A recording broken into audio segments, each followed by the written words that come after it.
Bienvenue dans cette vidéo. Aujourd'hui, on va aborder la partie 2 des 17 façons par lesquelles tu peux émasculer les hommes autour de toi sans même t'en rendre compte, parce que c'est ça le plus compliqué dans toute cette histoire, c'est que souvent c'est pas une mauvaise volonté de notre part les femmes d'émasculer un homme, évidemment c'est pas qu'on est fondamentalement mauvaise, ça se saurait, c'est juste qu'on n'en a pas conscience et on s'en rend tout simplement pas compte parce que pour nous c'est normal et on a toujours fonctionné comme ça, on l'a toujours fait et on verrait pas pourquoi ça pose problème. En attendant, c'est une vraie problématique majeure pour moi dans nos relations avec les hommes. Je le vois constamment, mais constamment, même quand je vais au supermarché, je le vois. Et j'avoue que ça commence vraiment de plus en plus à me briser le cœur parce que je sais que c'est un poison pour nos relations. En même temps, je vois des dizaines et des dizaines de femmes tous les jours qui viennent dans mes DM me dire j'en ai marre d'avoir des relations qui me comptent pas, d'avoir des hommes autour de moi qui prennent pas le lead, qui me soutiennent pas, qui me comprennent pas, qui s'ouvrent pas, qui sont tout le temps distants, j'en ai marre. Eh ben oui, je comprends. J'ai été dans la même situation, exactement la même. Et ce que je savais pas, c'est que une partie de la solution, je l'avais déjà. Et c'est moi qui pouvais changer les choses. Donc cette vidéo, elle n'est pas là pour te blâmer, elle n'est pas là pour te mettre la faute dessus. Au contraire, cette vidéo, elle est là pour que tu puisses prendre conscience de ce qui se passe un petit peu dans tes relations. Et surtout, pour que tu puisses prendre conscience qu'en fait, tu as le pouvoir de littéralement changer la dynamique de tes relations si tu le décides, évidemment. Donc si tu as envie d'améliorer tes relations avec les hommes, de enfin te sentir soutenu, comblé, profondément respecté, profondément aimé, chéri, bref, tout ce que tu veux, reste bien jusqu'à la fin parce que c'est une partie fondamentale de la solution. Je t'invite vraiment à aller regarder la première partie de cette vidéo qui est sur les quelques façons que je ne vais pas aborder dans cette vidéo qu'on a d'émasculer les hommes et qui reprend aussi les bases de l'émasculation. Et si tu veux aller encore plus en détail sur les bases de l'émasculation, j'ai fait une introduction vraiment hyper complète sur le sujet, 2 vidéos en arrière. Je mettrai tout ça dans la description. Mais je te conseille vraiment d'aller voir, ça va te permettre de comprendre beaucoup mieux ce que je vais dire dans la vidéo. En fait, je pense même que tu devrais pas regarder la vidéo si t'as pas regardé ces 2 vidéos-là. Donc vraiment, va regarder avant, sinon tu vas juste pas comprendre la vidéo et j'ai pas envie de reprendre toutes les bases ici. Donc va regarder ces vidéos-là et reviens juste après. Bisous! Bien, donc pour celles qui ont déjà regardé les 2 vidéos précédentes, on va reprendre là où on en était avec la 8e façon qu'on a, et qui est assez subtile pour le coup, d'émasculer un homme. Et pour le coup aussi, celle-ci, je vais pas te mentir, c'est chaud pour moi de changer ça. Mais je suis en train de le faire.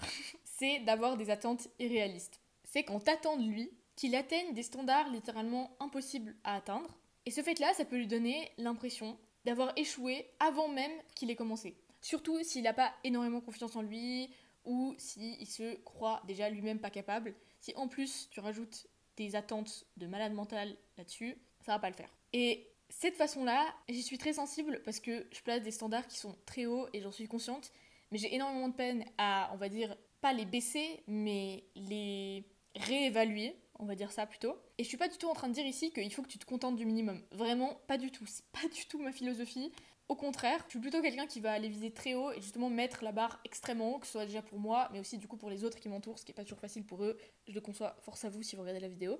Mais c'est intéressant de savoir que c'est aussi une façon qu'on a d'émasculer un homme, parce qu'en fait, on va lui enlever son pouvoir en fait et ses compétences avant même qu'il ait commencé, parce que on met la barre à un standard de perfection qui est impossible à atteindre. Et en fait, on le fait pour nous-mêmes aussi. C'est-à-dire qu'on va mettre la barre tellement haut qu'on se coupe un peu l'herbe sous les pieds avant d'avoir commencé, parce qu'on sait très bien que ce standard de perfection qu'on s'est mis déjà à nous-mêmes, il est impossible à atteindre. Donc c'est valable pour les hommes autour de toi, mais c'est aussi valable pour toi-même. Et là, je pense que je me parle à moi-même.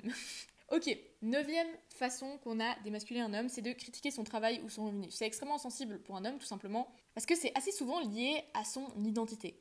Sauf s'il a fait un gros travail sur lui, etc. Et du coup, de dénigrer ce qu'il fait, ou même, tout simplement, de pas l'écouter quand il en parle, quand il parle de quelque chose dont il est passionné, et de partir ou de faire quelque chose d'autre en même temps, ou de hausser les sourcils. Même si t'as pas une mauvaise intention de base, ça peut vraiment être pris d'une manière délicate de sa part à lui. Donc bien sûr, il y a un travail des 2 côtés qui doit être fait pour que lui, il soit moins sensible à ça, mais aussi pour que toi, tu puisses être plus attentive à ça et créer vraiment une safe space dans tes différentes relations pour que chacun se sente libre de s'exprimer et ait pas peur d'être jugé, d'être critiqué, d'être rabaissé, etc.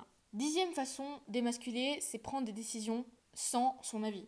Et ce qui est difficile ici, c'est que des fois, même les petites décisions, certaines petites décisions, que toi tu juges vraiment sans importance, quand elles sont prises unilatéralement sans même que tu en touches un mot, mais genre rien du tout, même pas que tu as pris la décision, tu le préviens pas, il s'en rend compte seulement au moment où il est face au fait, ça peut vraiment lui donner l'impression en fait que sa voix, elle compte pas, et que tu prends tout en charge, et que lui, finalement, c'est presque comme un enfant, et qu'il n'a pas vraiment son mot à dire.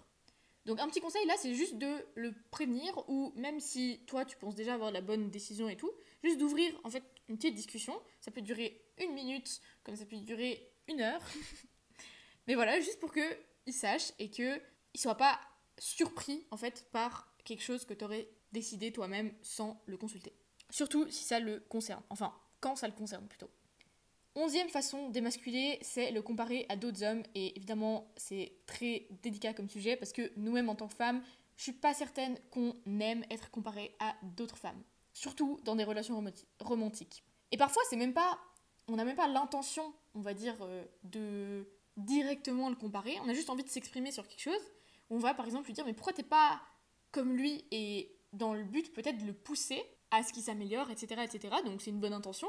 Mais en fait, c'est une des choses les plus destructrices que tu puisses dire à un homme dans ta relation, surtout si c'est suivi ou complété par d'autres façons que j'ai citées, soit dans cette vidéo, soit dans la précédente démasculée. Ça peut lui donner l'impression qu'en fait, il est jamais assez bien. Quoi qu'il fasse, toi, tu auras toujours le regard ailleurs, et qu'en fait, il arrivera jamais à te satisfaire, à te combler. Et même si on n'a pas toujours l'impression, c'est souvent le but numéro 1 d'un homme, c'est de faire sourire la femme qu'il a à ses côtés, que ce soit sa compagne ou finalement sa sœur ou sa mère ou peu importe. 12e façon d'émasculer, c'est sous-entendre qu'il est inutile. Donc c'est quand tu vas en fait tout simplement dire non mais j'ai pas besoin de toi, c'est bon, je me débrouille. Et toi, peut-être que tu le fais déjà pour le soulager d'une charge, donc encore une fois, tu vois, c'est bienveillant de ta part. Et en plus, tu te dis ah ben comme ça il saura que je suis forte, je me débrouille, je suis indépendante, non. Oui, sauf que du coup, lui, ça peut aussi lui laisser l'impression qu'il n'a pas vraiment de place dans ta vie, parce que de toute façon, tu te débrouilles seul.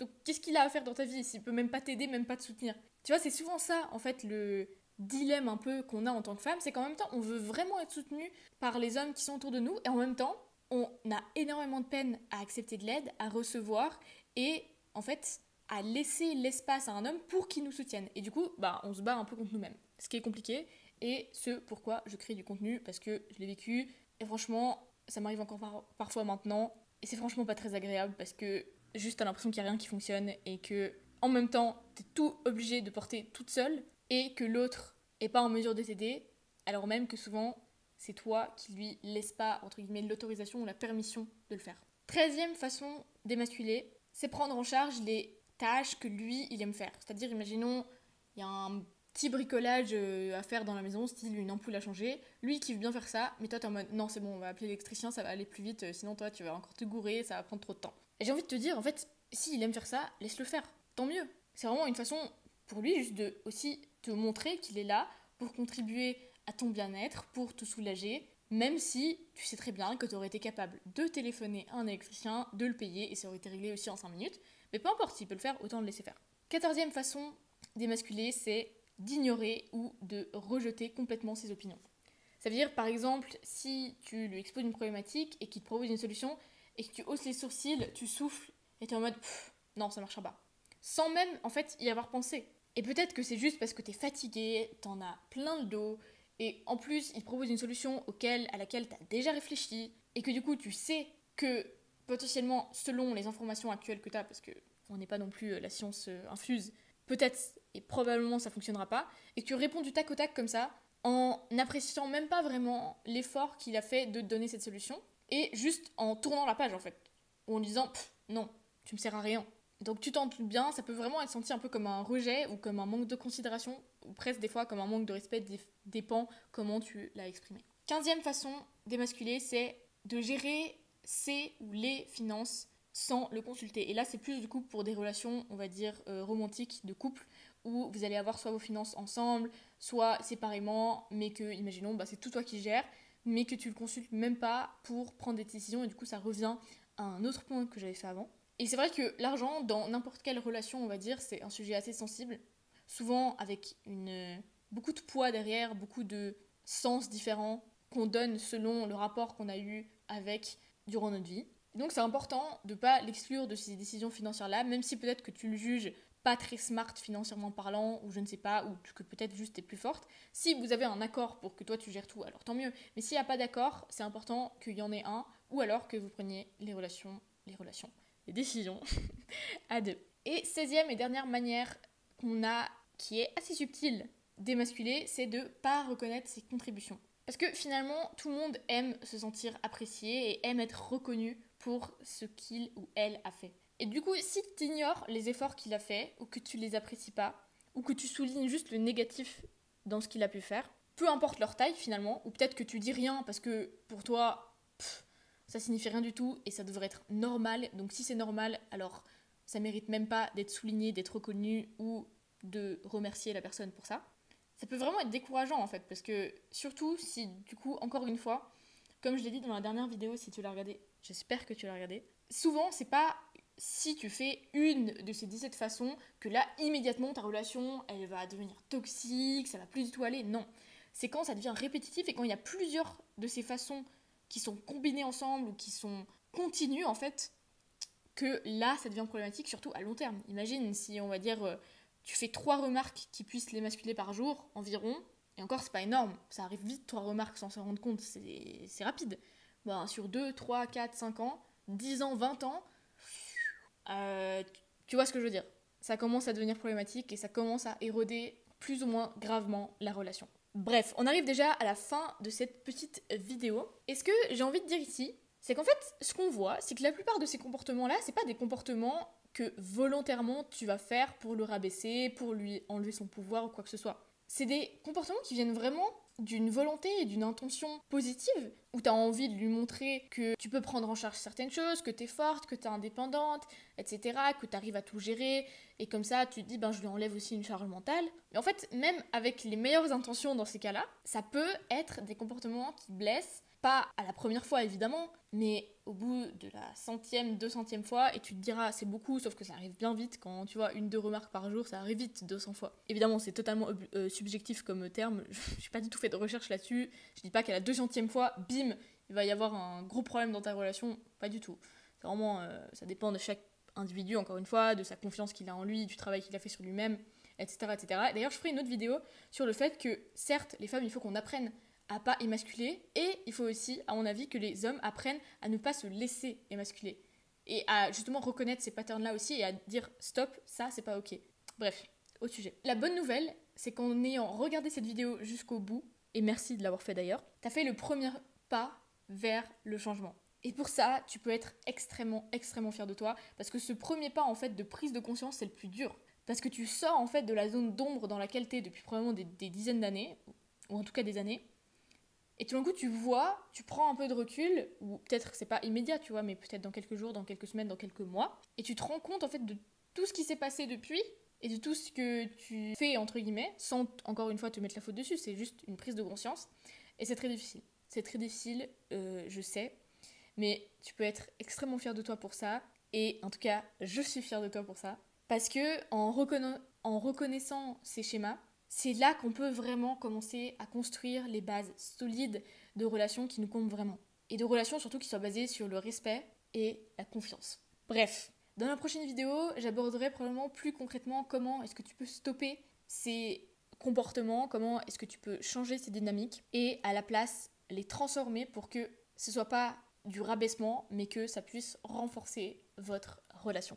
Donc ce que je te conseille, déjà si ça t'a plu, c'est de liker, mettre un petit commentaire, ça me soutiendrait énormément et je te serais infiniment reconnaissante.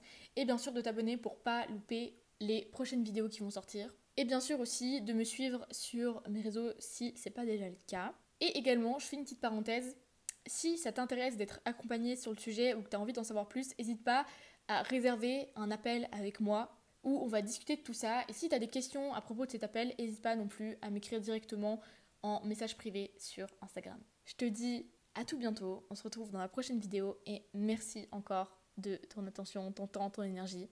J'ai hâte de te retrouver.